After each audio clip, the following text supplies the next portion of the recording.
Warahmatullahi wabarakatuh dan selamat sejahtera. Jadi untuk hari ini cikgu akan masuk kepada uh, subtopik yang terakhir dalam bab jadual berkala, iaitu perubahan fizik dan perubahan kimia. Di sini kita akan belajar bagaimana kita nak membezakan antara perubahan fizik dan perubahan kimia. Okey, yang pertama sekali, perubahan fizik dia menghasilkan bahan baharu.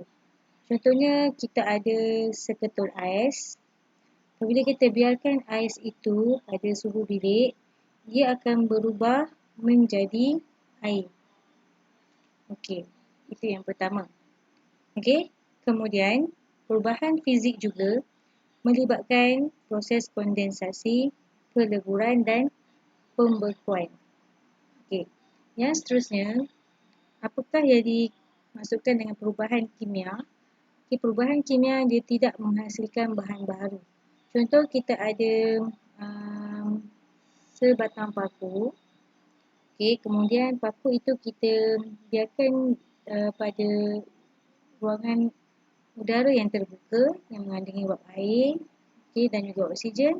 Lalu paku itu lama kelamaan dia akan berkarat. So proses pengaratan itu kita panggil sebagai perubahan kimia. Jadi contoh pengaratan fotosintesis dan juga respirasi adalah contoh perubahan kimia. Alright, seterusnya kita lihat sini contoh yang lain. Seperti yang cikgu terangkan tadi, peleburan ais adalah perubahan fizik. Keterlarutan gula dalam air, maknanya apabila gula kita larutkan dalam air, gula yang pepejal tu dia akan larut bersama-sama dengan air. Kemudian pemanasan lilin. Lilin, apabila kita panaskan, dia akan melt, akan mencair. So itu adalah perubahan fizik. Perubahan kimia adalah pembakaran kertas. Maknanya daripada sekeping kertas, apabila kita bakar, dia akan menjadi abu yang kehitaman. So abu ini adalah perubahan kimia. Proses ini adalah melibatkan perubahan kimia.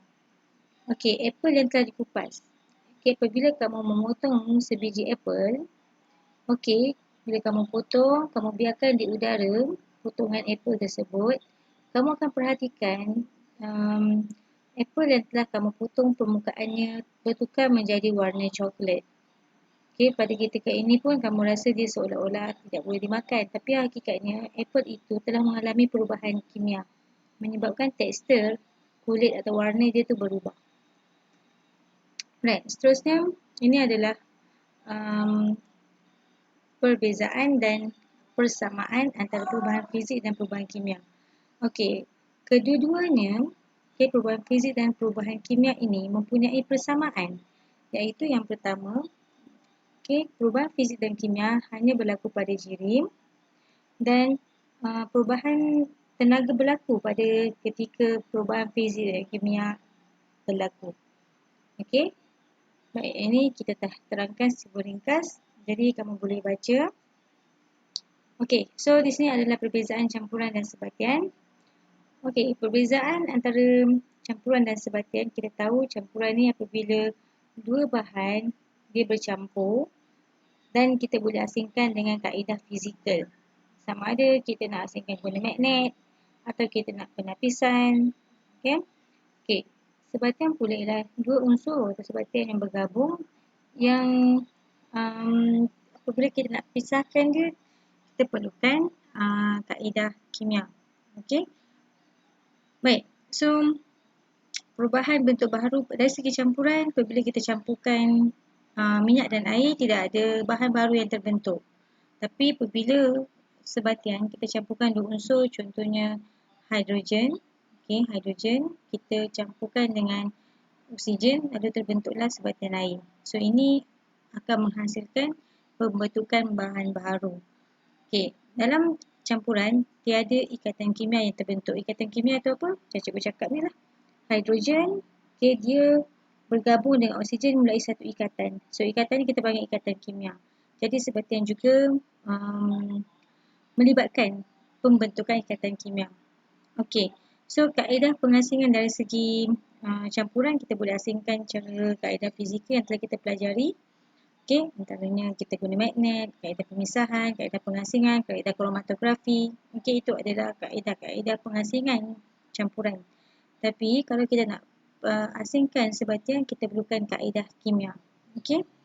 Baik, seterusnya dari segi sifat bahan baharu yang berbanding dengan sifat asal. Baik, dari segi bahan baru sebenarnya tidak ada pembentukan bahan baru, jadi tak ada perbezaan pun bila kamu campurkan pasir dengan garam. Kedua-duanya tidak memberikan perbezaan pun. Garam tak jadi apa-apa pun, pasir pun tak jadi apa-apa. So sama saja, tak ada perbezaan. Tapi dari segi sebatian, okay, bila